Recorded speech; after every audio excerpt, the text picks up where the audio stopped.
Bonjour à tous et bienvenue sur Crypto Signal. Alors aujourd'hui on est bien content parce que le scénario qu'on avait prédit depuis maintenant plus d'une semaine se réalise. On va faire aujourd'hui une réaction à chaud sur qu'est-ce que nous a donné ce meeting de la Fed ce soir et la conférence de presse de Powell. Donc c'est vraiment à chaud, donc c'est pas vraiment préparé, mais je voulais vraiment vous sortir comme ça une réaction un petit peu dans le jus.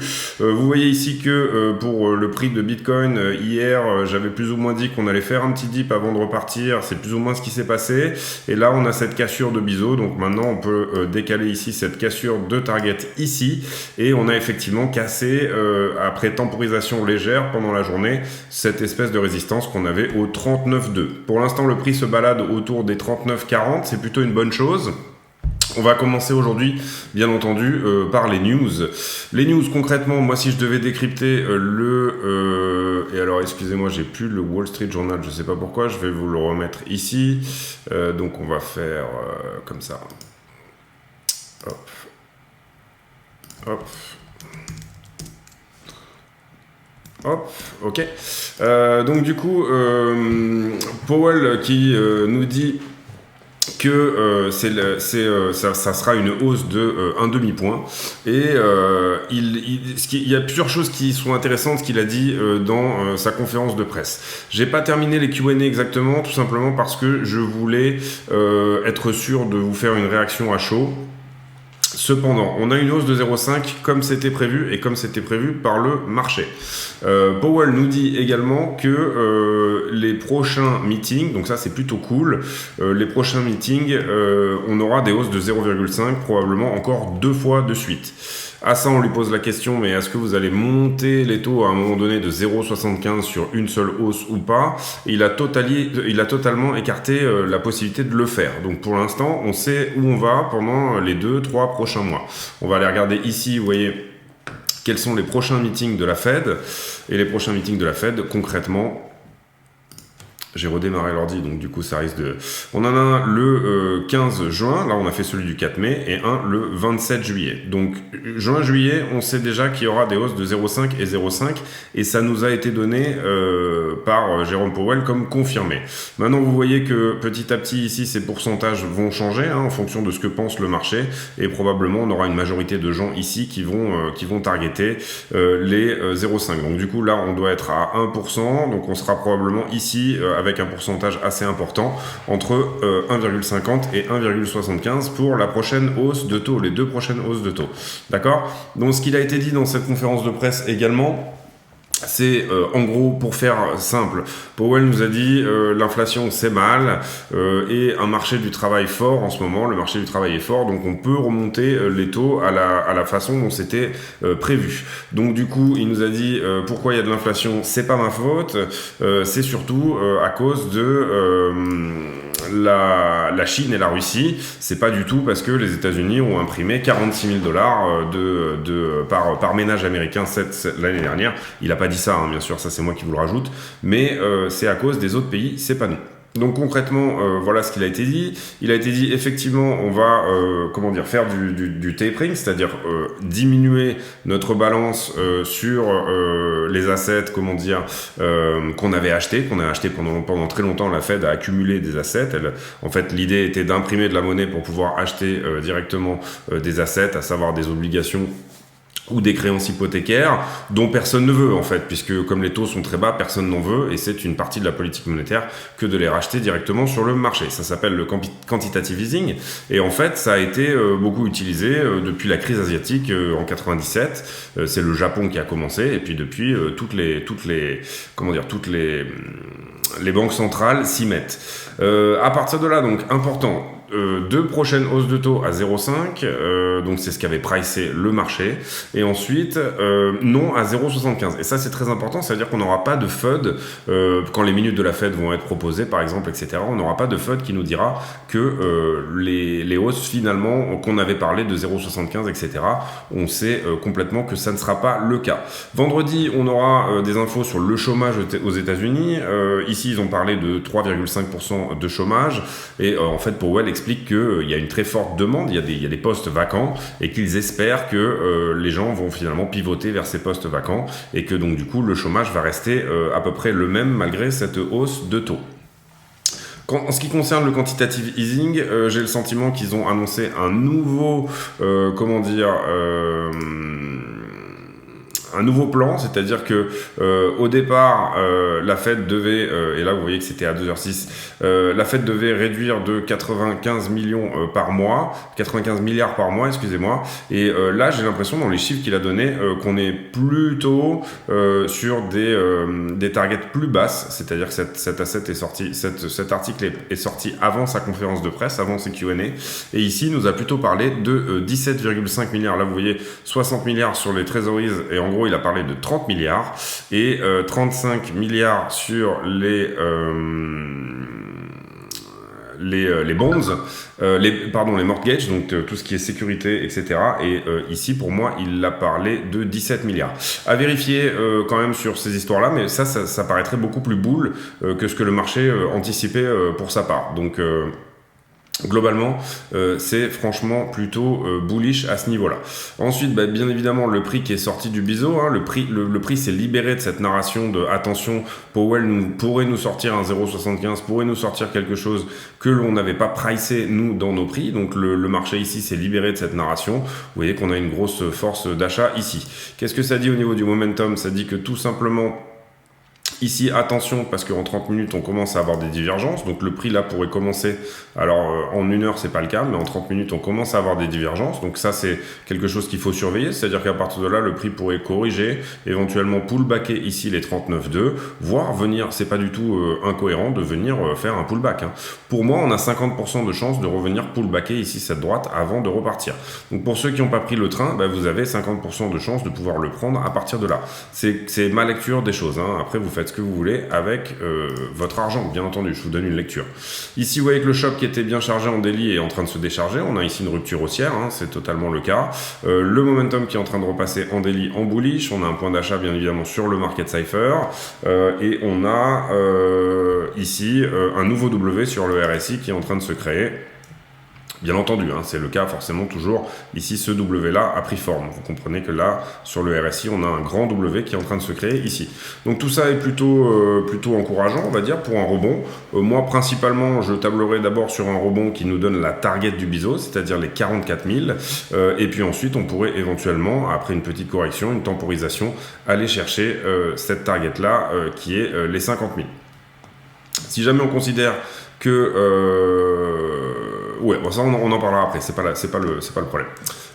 Donc ensuite, voilà, ici aujourd'hui, vous voyez que notre ami la baleine a racheté 1000 BTC au prix de 38 500 $, donc plutôt inspiré juste avant ce meeting de la Fed.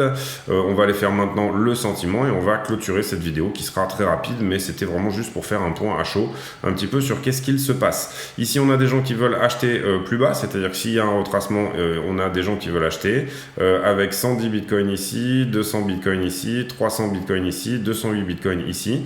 Donc au niveau des volontés d'achat, on pourrait rebaquer les 38, que ça serait pas un problème. Ensuite, au niveau des options pour vendredi, on sera donc le 6 vendredi. On a un max paying price à 39 000. Hop, hop. Hop, voilà. Max paying price qui est descendu à 39 000 aujourd'hui dans la journée, je pense depuis le dip d'hier. Le dip d'hier a été fortement racheté et par des gros portefeuilles, il faut le savoir. Ici, au niveau des marchés en levier, vous voyez que ce niveau-là a été pris, celui-là aussi et celui-là aussi. Donc on a fait un nettoyage de ce premier niveau. Ensuite, on s'est retourné et on a nettoyé désormais ces deux niveaux et celui-là également. D'accord ? Comment s'est passé ce rebond? On a dû faire la vidéo hier, donc le 3 mai vers 18-19h, on va prendre à partir de là. À partir de là, le funding avait augmenté ici, bon vous voyez qu'on a pris les longues, donc on va pas noter ce niveau. Ici, très forte augmentation de l'open interest en même temps que le funding diminue, donc on avait un niveau de short à prendre ici. L'open interest qui continue d'augmenter en ayant une diminution du funding. Donc vous voyez que tout ça, tout le mouvement qui s'est mis en place aujourd'hui a été plus ou moins un short squeeze, on a short squeezé. Ici, on a un léger augmentation avec de l'open interest qui augmente très légèrement. Ici, c'est très léger, donc on aura potentiellement un petit point à prendre, et pour moi, il est à son max à peu près par là, donc on va le noter. Donc en longue, on aura un point à prendre à peu près ici. On va le mettre en rouge puisque c'est un point de longue à prendre. Ensuite, on continue. Ici, l'open interest diminue puisqu'on short squeeze. Hein. Et oui, l'open interest diminue ici. Et vous voyez que du coup, le fait de short squeezer amène à la fois des shorters dans la place. Ici, diminution énorme de l'open interest, c'est-à-dire que ça a rajouté un shorter qui s'est fait prendre. Et puis ensuite, le prix continue à augmenter ici. L'open interest ici, donc le nombre de contrats en circulation est en diminution, tout simplement parce qu'on short squeeze. Et là, qu'est-ce qui se passe au moment où on est ici un petit peu dans cette zone de temporisation? Finalement, on a pas mal de gens qui ferment leur position, et principalement des longues puisque le funding descend. Donc pas de niveau pour moi ici. Ici, légère augmentation du funding en même temps qu'on a un niveau, mais ce niveau a été pris. Vous voyez que le prix, elle allait le chercher après. Ensuite, on réaugmente le funding toujours en augmentant le nombre de contrats en circulation. Donc on pourrait considérer qu'il y a un niveau à prendre ici. Tac. Et ensuite le funding, donc ce qui est là, donc c'est le taux d'intérêt variable que payent les longueurs. S'il y a plus de longueurs, ils payent un taux d'intérêt positif. S'il y a plus de shorters, ce sont les shorters qui payent pour les longueurs. Ici, on a une augmentation de l'open interest assez énorme avec augmentation du funding aussi. Donc on avait un niveau vraiment à prendre en longue ici. Vous voyez on est venu le chercher ici sur ce dip, en fait, sur ce point-là. On a même touché celui-ci pour moi, donc on peut l'enlever. Et puis depuis, forte augmentation de l'open interest, vous allez le voir ici. L'open interest augmente énormément et c'est ça qui est intéressant, mais le funding reste à peu près stable. Donc là, ça veut dire qu'on a à peu près autant de shorters que de longueurs dans la place. Donc pour moi, ce qui serait cohérent, ça serait de noter les deux niveaux, c'est-à-dire ici un niveau en short et ici un niveau en long, puisqu'on en a autant dans la place. Vous comprenez que l'open interest augmente alors que le funding reste stable, et l'augmentation n'est pas petite, hein, c'est une augmentation relativement importante. Donc c'est normal qu'ici le prix latéralise un petit peu. Soit on accumule du shorter et à ce moment-là ça devient intéressant de short squeezer, soit il y a un fort achat au spot, auquel cas ça devient trop cher de venir chercher par exemple ce niveau-là. On va voir un petit peu comment ça se passe par rapport à demain. On va aller voir maintenant sur iBlock, qu'est-ce que ça peut nous dire. Et là, bien évidemment, comme j'ai redémarré l'ordi, j'ai un petit peu tout qui s'est mis, hop, voilà, en branle. Parce que j'ai récupéré mon bureau aujourd'hui, en fait. Je profite du fait que iBlock... donc, du coup, ici, on a une majorité de longueur dessous pour iBlock sur ce mouvement. Et potentiellement, on pourrait refaire un dip où, vous voyez, la grosse zone de valeur, pour moi, elle est là. Donc, refaire un dip ici au 38. C'est ce niveau-là qu'il faut garder en tête. On va aller voir après ce que ça donne sur le graphique. Et ensuite, sur Kingfisher, qu'est-ce que ça nous donne en termes de poche de liquidité, de représentation verticale des poches de liquidité. On va regarder ça aussi.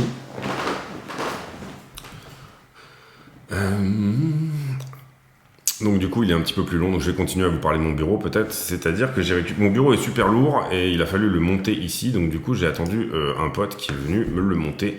Donc voilà, alors on est donc ici sur Kingfisher, vous voyez que Kingfisher, on a bien nettoyé là, tout ce qu'il y avait en dessous. Lui il n'identifie pas de poche de liquidité pour l'instant à venir chercher proche du prix, il identifie plutôt quelque chose à venir chercher aux 40 500. Donc une nouvelle fois on a iBlock et Kingfisher qui sont pas d'accord, donc ça va être maintenant à nous d'essayer d'avoir une lecture de l'action de prix à ce moment-là. Alors moi personnellement je pense que ici, et on va se mettre dans une plus petite time frame pour essayer de voir un peu mieux les choses, je pense que ici le prix pourrait venir pullbacker les 39,2. Sans nécessairement pullbacker totalement cette droite. Vous voyez ici un très fort volume, depuis, c'est en une heure, on n'avait pas eu de tel volume depuis le 27 mars, donc ça c'est plutôt une bonne chose. Toute cette hausse s'est fait pile au moment de la conférence de presse de Powell, bien entendu. Globalement, ce que je pourrais dire, moi, c'est voilà, soit, alors, pullbacker cette droite, ça voudrait dire revenir au 38. Si jamais d'un coup tout le monde se met à longuer, c'est peut-être quelque chose qu'il faudra faire, c'est-à-dire en fait faire ce mouvement-là dans sa totalité, tout simplement. C'est à ça que sert un pullback, c'est-à-dire qu'on vient sortir tous les retardataires, tous ceux qui sont rentrés ici ont la tête sous l'eau et vendent, ou alors on vient sortir tous ceux qui étaient venus longuer en levier ce mouvement avec des prix de liquidation juste en dessous du prix. Donc ça c'est tout à fait possible de le faire. Néanmoins personnellement, moi je taperais plutôt ici sur juste un rebond au 39,2 et on repart. C'est pas pas... Voilà, les niveaux de TP, on vous les a donnés déjà depuis plusieurs semaines, depuis plusieurs jours. Pour moi, déjà, revenir chercher ce niveau-là serait vraiment un TP intéressant et potentiellement faire un TP, donc un take profit à mi-chemin ici. Après, si vous êtes sur de l'investissement, vous n'êtes pas obligé de vendre du tout. Vous avez un point d'achat qui pourrait potentiellement être correct. Voilà, enfin, ça, c'est à vous de décider. Là, ici, on parle de trading, mais on peut parler aussi bien entendu d'investissement. Ici, ce point d'achat est tout à fait correct. Si vous voulez en revendre un peu sur la montée pour en acheter plus bas, si jamais on retrace, c'est aussi une bonne lecture des choses. En tout cas, vous voyez que ici, nous, on avait dit que potentiellement cette trend allait tenir et qu'ici, il allait y avoir un rebond. Pour l'instant, c'est à peu près ce qui semble en train de se dessiner. À peu près, je dis bien. Il n'est bien sûr pas du tout, impossible qu'à partir de là, le prix se retourne et vienne chercher des points plus bas. Ça serait justement un magnifique bull trap et ça peut arriver. Donc c'est pour ça qu'on met des stop loss, c'est pour ça qu'on fait attention, bien entendu, à tout ce qu'on fait. Mais pour l'instant, la lecture qu'on avait, le plan se déroule à merveille. On a cassé cette résistance-là, donc je suis relativement content, moi. Et moi, pour l'instant, mon premier niveau de TP sera ici, et mon deuxième sera ici, sur mes trades qui sont en cours, à la fois sur des altcoins et à la fois sur le BTC, d'accord ? J'en profite pour vous dire de vous abonner, j'ai complètement oublié de le faire sous l'excitation. Donc j'en profite pour vous dire de vous abonner, j'en profite pour vous dire de ne pas hésiter à mettre un like. J'ai que 10% des gens qui regardent mes vidéos qui mettent un like, donc c'est pas très sympa, c'est juste un petit clic et puis ça booste la chaîne, donc ça serait vraiment sympa de le faire. Et puis ensuite, à partir de là, pour moi, il est temps de vous dire bonsoir. C'était une vidéo courte, mais un petit peu à chaud, voilà, de ce qui s'est passé. On fera un petit peu plus long sur le décryptage de cette soirée demain. Voilà, si jamais vous avez suivi cette vidéo jusqu'à la fin, déjà je vous en remercie. Et puis ensuite, j'aime bien faire des commentaires à la con en fin de vidéo, c'est-à-dire que les gens qui ont regardé la vidéo jusqu'à la fin donnent un commentaire qui n'a rien à voir avec le BTC ou rien à voir avec le marché. Donc aujourd'hui, il y en a un qui m'a particulièrement plu dans les commentaires qui m'ont été suggérés hier, et ça sera quelle est votre planète préférée ? C'est-à-dire, quelle est la planète que vous préférez, que ce soit dans le système solaire ou ailleurs. C'est tout pour moi aujourd'hui, je vous souhaite une excellente soirée, merci de m'avoir suivi, on refera un point demain avec peut-être une altcoin ou ce genre de choses. En tout cas, ça me paraissait important de faire un point sur cette hausse ici à chaud. Portez-vous bien, merci beaucoup.